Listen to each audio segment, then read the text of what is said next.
ఇదిగో అయ్యా, దీనికోసమేగా నువ్వు ఓటు అమ్ముకునేది. నేనే ఇస్తా, కానీ ఓటు మంచోడికే. నేను చదువుకోలేయా.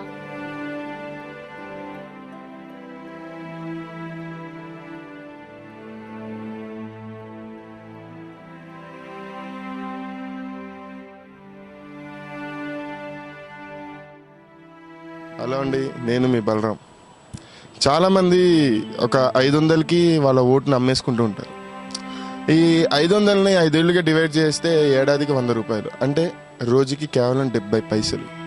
70 పైసలు ఒక ముష్టోడు కూడా తీసుకోడండి. జస్ట్ 70 పైసల కోసం ఓటు అమ్మేసుకుంటారా? ఆలోచించండి.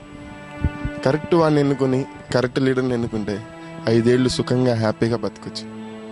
All the best. షాప్కి వెళ్ళి సరుకులు కొనుక్కోవడం పని, బార్కి వెళ్ళి మందు కొట్టడం సరదా, పోలింగ్ బూత్కి వెళ్ళి ఓటేయడం బాధ్యత. సో బాధ్యత తర్వాతైనా పని అయినా సరదా అయినా ప్లీజ్ ఓట్. ఈ సమాజంలో పుట్టినందుకు ప్రతి ఒక్కరికి ఒక సామాజిక స్పృహ అనేది ఉండాలి. నాయకుని ఎన్నుకునే ముందు అతను ఏం చేశాడో అని చూడండి. అతను ఏ కులం వర్గానికి చెందిన వాడు కాదు. Right vote to a right person only can give us a right leader. So remember, your vote is your future.